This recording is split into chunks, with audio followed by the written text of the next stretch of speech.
Hello guys, welcome back to my channel. কেমন আছো তোমরা সবাই? আশা করছি ভীষণ ভালো আছো। ভগবানের কাছে প্রার্থনা করি তোমরা সবসময় খুব ভালো থাকো। তো চলে এসেছি আজকে আরও একটা নতুন ব্লগ নিয়ে। আর আজকের ব্লগটা তো অবভিয়াসলি শুরুই হচ্ছে আমার মেজদি শ্বশুর বাড়ি থেকে। তো তোমরা দেখিয়েছিলে আগের দিনকে দিদির বাড়ি এসেছিলাম, আর দিদিরা গেছিলো বেড়াতে। তো দিদিরাও ওই আগের দিনকেই ঢুকেছে আর কি বাড়িতে এখানে। আর দিদি ওখান থেকে কি কি নিয়ে এসছে সবার জন্য বা আমার জন্য বেসিক্যালি, তো সেইগুলো সব কিন্তু তোমার সাথে শেয়ার করবো আজকের ব্লগে। তাই আজকের ব্লগটা স্কিপ না করে পুরোটা দেখতে থাকো, অনেক অনেক মজা হতে চলেছে। তো যাই হোক, ঘুম তো সকাল সকাল অনেক সকাল সকাল ঘুম ভেঙে গেছে। এটা আমার কাছে ভোরবেলা, জানো। আমার সেদিনকে ঘুম ভেঙেছে 6টা, 6:30, একদম 6টা থেকে 6:30টার মধ্যে। তারপর তার শুয়ে থাকাই হলো না, ঘুম থেকে উঠে পড়তেই হলো, কারণ মাসিমণি চলে এসছে চা, বিস্কুট, তারপরে মুড়ি, চানাচুর সব কিছু নিয়ে চলে এসছে মুখের সামনে। এখানে থাকলে কী হয় বলো তো, মাসিমণি মানে কিচ্ছু করতে দেয় না, মানে শুয়ে শুয়ে হাতটা পর্যন্ত ধুয়ে দিলে এরকম ব্যাপার আর কি। এত সবাই কি প্যাম্পার করে, কিচ্ছু করতে দেয় না। তো চা মুড়ি তো নিয়ে চলেই এসেছে। তো সেই জন্য আর ভাবলাম যে শুয়ে থাকবো না, মা দিদি সবার সাথে উঠে পড়ি। তারপর তো খেয়ে নিলাম সবার সাথে, আর ডোডো উঠে পড়েছে। ডোডো উঠে তো দেখতেই পেলে কত মজা, ও আমাদের সাথে চা মুড়ি খেয়ে নিল, আবার কোড়াচ্ছে, ফেলে দিচ্ছে, কত কাণ্ড যা করছে, বেলুন নিয়ে খেলা করছে, ভীষণ আনন্দতে আছে ও। তারপরে অনেকক্ষণ হয়ে গেছে, এখন বাজছে 8টা, 8:30টার মতো। তারপরে একটুখানি উঠে ফ্রেশ ট্রেশ হয়েই গেছি। ফ্রেশ ট্রেশ হয়ে একটুখানি বাইরেতে এলাম। আর তোমরা তো জানোই আমার মেজদিদের শ্বশুরবাড়ির সামনে এই টাবা গাছটা আছে, টাবা গাছই বোধ হয়। তোমরা অনেকেই বলো যে এগুলো আমার দিদি আমরা খেতে খুব ভালোবাসি, আপনার জন্য নিয়ে আসবে। তো এইবারে তো আনতে ভুলে গেছি, এবার তোমাদেরকে সাথে করে নিয়ে যাবো যখন দিদিদের বাড়ি যাব। তোমরা যারা যারা খেতে ভালোবাসো সবাই একটা করে তুলে নিয়ে চলে আসবে। প্রচুর টাবা ধরে আছে, কিন্তু এগুলো আমরা খুব একটা পছন্দ করি না বলে আমরা নিয়েও আসি না আর কি। তবে এটা টাবা গাছ না বাতাবি লেবুর গাছ আমি না ঠিক কনফিউজড হয়ে যাচ্ছি, বুঝতে পারছি না। যাই হোক, তোমরা দেখে বলে দিও এটা কী গাছ, বা মেজদি বলে দিস তো কী গাছ এটা। তো তারপরে আবারও দেখো চলে এসেছি ব্রেকফাস্ট নিয়ে, মাসিমণি নিয়ে চলে এসেছে। এখন হচ্ছে যে ব্রেকফাস্টে ঘুগনি মুড়ি আছে, ওটা ছিল একদম প্রাতঃকালে, মানে ওই সকালে যে চা মুড়িটা খাই সেটা। ঘুম থেকে উঠেই একটু ফ্রেশ ট্রেশ হয়ে যেটা খাই আর কি। আর তারপরে চলে আসছে একটু ব্রেকফাস্টে আছে তোমার ঘুগনি মুড়ি, মিষ্টি, শসা, পেঁয়াজ, লঙ্কা, সব কিছু। না, পেঁয়াজটা এখানে চলবে না, এখানে নিরামিষ চলছিল, সেখানে পেঁয়াজ নয়, বাকি সব কিছুই আছে। তো মেজ দিদিকে বিছানাপত্র বাগিয়ে নিয়েছে, ও এখন খাবে না, ও এখন দুটোকে ঘুম পাড়াচ্ছে। তাহলে আমরা তাদের খেয়ে নিই। তো খাওয়া দাওয়া তো হয়েই গেল, দেখতেই পেলে। এখন শুধু খাওয়া দাওয়া ঘুম এসবই হবে। দিদির বাড়িতে থাকো না কেন, যেখানেই বেড়াতে যাও না কেন, যেখানেই যাও না কেন, বসে বসে খাওয়া দাওয়াই হয়। তারপরে এই যে দিদি কিছু কিছু ওখান থেকে যেখানে বেড়াতে গেছিলো, তোমার সবাই যেন ও কেরালা বেড়াতে গেছিলো।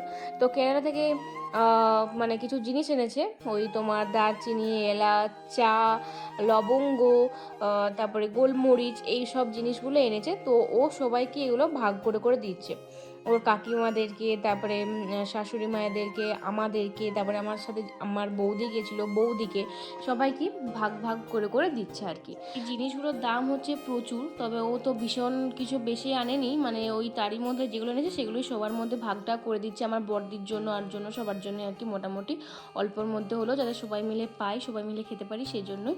আর এদিকে সুমিতদা এসেছিলো, সুমিতদা তো ছুটি পায়নি, সেদিনকে ছুটি পেয়েছিল। তো বাবাকে দেখে ডোডোবাবুর আনন্দটা এবার দেখো, এসে একদম গোড়ায় জড়িয়ে ধরে শুয়ে আছে, বসে থাকবে, কত কাণ্ড করবে। 1,000 years later. তো তারপরে আমি এদিকে স্নান টান করিয়ে নিয়েছিলাম, সবাই এদিকে ব্যস্ত ছিল বলে আমি বললাম তাহলে আমি স্নানটা করে নিয়ে চলে আসি, নাহলে সবাই সে একসঙ্গে ঢুকে যাবে, তখন আর স্নান টান করতে পারবো না। যদিও দিদিদের দুটো বাথরুম আছে, নিচে একটা আর একটা ছাদে, তো আমি ছাদে দিয়ে চলে গেছিলাম। আর তোমাদেরকে তো বলেইছিলাম যে একটা পার্সেল নিয়ে যাচ্ছি, সেটা আমি এখন দেখাবো না, দিদির বাড়ি যখন যাব, দিদিকে যখন দেব তখন তোমরা দেখতে পাবে। এটা হচ্ছে দিদির জন্য কিনেছিলাম বার্থডে গিফট হিসেবে।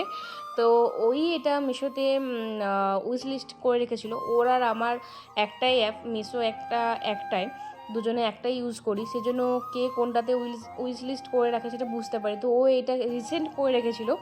তো আমি ভাবলাম তাহলে দেওয়ার মতন কিছুই খুঁজে পাচ্ছি না, কি দেবো না দেবো, তো এইটাই যখন করে রেখেছি এইটাই তখন অর্ডার দিয়ে দিই। তো এইটা নাকি ওর ভীষণ পছন্দ হয়েছে, আর এইটা ও দুবার ধরে টেকটা নিচে, মানে রিয়াকশানটা দুবার ধরে দিয়েছে, এটা নকল রিয়াকশান, কারণ ও প্রথমেই দেখে নিয়েছিল। কিন্তু ওকে বলেছিলাম যে এখন আমি ভিডিও করছি না, পরে আমি কিন্তু ভিডিও করবো, এখন দেখিস না। বলছে না আমি এখন আর তস হয়েছে না, আমি এখনই দেখবো, তোর ভিডিওতে আমি আবার রিয়াকশান দিয়ে দেবো। তো ওর নকল রিয়াকশান কেমন লাগলো অবশ্যই জানিও, আর গিফটটা কেমন হয়েছে সেটাও জানিও। একটা ব্যাগ, এখানে কিন্তু অনেকগুলো তোমার চেন আছে, তুমি অনেক কিছুই রাখতে পারবে, মেকআপের জিনিস, ফোন, মানে যেগুলো একদম হাতের কাছে তুমি কিন্তু এগুলো নিয়ে ক্যারি করতে পারো। আর এইটা দিয়েছে বড়দিদি ওকে জন্মদিনেতে, ধূপ না এটা হচ্ছে যে ওই ধুনোদানি বা ধূপজি কি একটা বলে, আমি না এই মুহূর্তে ভুলে যাচ্ছি, যাই হোক ওরকম একটা দিয়েছে আর কি, ধুনো দেয় যাতে ও তো নতুন ও সংসারেতে যাতে কাজে লাগাতে পারে, সেই কারণে খুবই সুন্দর হয়েছে জিনিসটা, ওরও খুব পছন্দ হয়েছে। তো আর এইগুলো এনেছে কেরালা থেকে বেড়াতে যেয়ে সবার জন্য জামা কাপড়। ফার্স্টই হচ্ছে আমার জন্য, না সরি এগুলো কেরালার জিনিস না, কেরালা থেকে তোরা খুব একটা জামা আরেক কিছু কেনেনি, ওরা কেরালাতে আসার পথে চেন্নাইতে নেমেছিল, চেন্নাইতে কিছুক্ষণ স্টে করেছিল, তো ওইখানেতেও অনেক কিছু মার্কেটিং করেছে, তো সেখান থেকে এই জিনিসগুলো নিয়ে এসছে।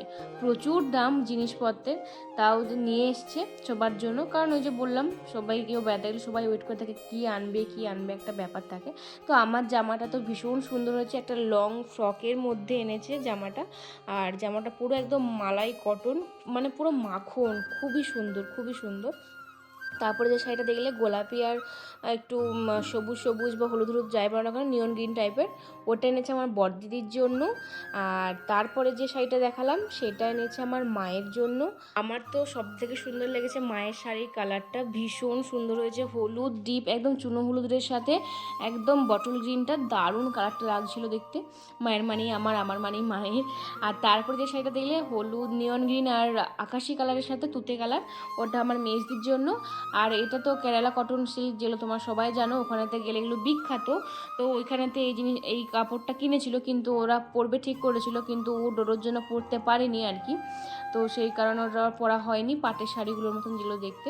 তারপরে কিনেছে এই যে দুটো কুর্তি, এগুলো নাকি প্রচুর দাম, তো কুর্তিগুলো দেখতে কিন্তু খুবই সুন্দর হয়েছে। আর এই কুর্তিটা নিয়ে এসছে বড়দিদির জন্য, জন্মদিনেতে ও বড়দিদিকে জন্মদিনে ও গিফট দিবে সেই হিসাবে, আর একটা লেগিংস কিনে দেবে, তাহলে একটা সুন্দর জামা হয়ে যাবে আর কি। তো আমিও কিন্তু বড়দির তো সামনেই বার্থডে আসছে, তো আমিও কিন্তু কিনবো ভাবছি, কী নেবো, কারণ ও যেটা পছন্দ করে সেটাই আমি নেবো ভাবছি। তো যাই হোক সেগুলো তো তোমার সাথে পরে পরে সব শেয়ার করবোই।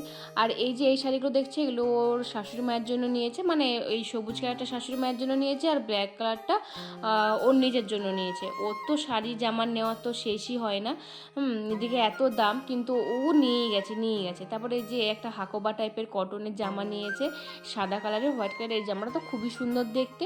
আর একটা নিয়েছে এই ড্রেসটা, এটাও কেরালা থেকে নিয়েছে, ওখানে সবাই লং ড্রেস পরছিল বলে ও তো লং ড্রেস এরকমভাবে কিছু নিয়ে যায়নি, সেই জন্য ওখানেতে এই ড্রেসটা কিনেছিল। তারপরে এখানেতে আরও এই যে একটা ম্যাগনেট কিনেছে কেরালার, এইটা বিখ্যাত, তো সেটা একটা ফ্রিজ ম্যাগনেট কিনেছে, আমরাও বলেছিলাম যে নিয়ে আসতে, কিন্তু নাকি ওখানে প্রচুর দাম এগুলো সব, সেজন্য আর আনেনি।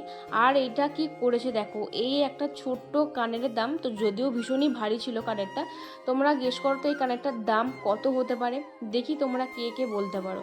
এই ছোট্ট কানেরটার দাম নাকি 800 টাকা, আমার মাথায় তো হাট পড়ে গেছে, আমি ভাবছি যে ভাই এটা কি এমন দেখতে যে তোকে এত পছন্দ হলো যে তোকে 800 টাকা দিয়ে একটা কানের কিনতে হলো, এমন কিছু কানেরটা দেখতেও না যে 800 টাকা দিয়ে, আমি ভাই জীবনেও 800 টাকা দিয়ে অত বড়লোক, যতই বড়লোক হয়ে যাক না কেন, আমি অত বড়লোক হলেও আমি 800 টাকা দিয়ে কোনোদিনও মানে আমি কানের কিনবো না অ্যাটলিস্ট।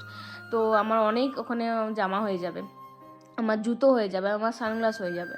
তো তারপরেতে এই যে এগুলো হোমমেড, মানে একদম প্রাকৃতিক সাবান, এগুলো নাকি যখনই বলবে তখনই নাকি ওরা বানিয়ে দেবে, মানে তুলসী চন্দন এগুলো নাকি মানে সঙ্গে সঙ্গে বানিয়ে দেবে, সেজন্য ওগুলো প্রচুর দাম আছে। তারপরে এই যে একটা মাথার যন্ত্রণা, আমার তো প্রচুর মাথার যন্ত্রণা করে, সেজন্য নাকি আমার জন্য ওই মাথার যন্ত্রণা নিয়েছে, ওটা নাকি একবার হাতে ঘষে শুধু নাকে শুনলেই নাকি মাথার যন্ত্রণা উধাও হয়ে যাবে। তো যাই হোক এইসব জিনিস তোমাদের কেমন লাগলো অবশ্যই জানি, আর সব থেকে কোন জামাটা বা শাড়িটা ভালো লাগছে সেটাও কমেন্ট করো। তো তারপরে এসব করতে করতে আমার তো জোর খিদে লেগে গেছিলো, আমি তো মুড়িটুটি অতটা ভালোবাসি না, সেজন্য আমার ভাত খেতে মন যাচ্ছিলো। মাসিমণিকে বলতে দেখো মাসিমণি ভাত, ঘি, আলু ভাতে, মাছ ভাজা সব কিছু করে দিয়েছে, ডোডোর জন্য তো এমনি করতেই হয়, ওনাতে খেতে পারে না, সেজন্য ডোডোর জন্য রান্না করতেই হয়। আর আমি একবার বলতেই দেখো মাসিমণি আমার জন্য সব কিছু করে নিয়ে ব্যবস্থা করে নিয়েছে, এমনকি কাগজি কেটে কাগজি ভাতে মেখেও দিল। তো পুরো অমৃত খাচ্ছিলাম, এতটাই খিদে পেয়ে গেছিলো। তারপরে আমি খেতে খেতে মেজদি দুটো লোভ দিচ্ছিলো, সেজন্য বললাম যা আয় তোকেও দুগাল খাইয়ে দিই।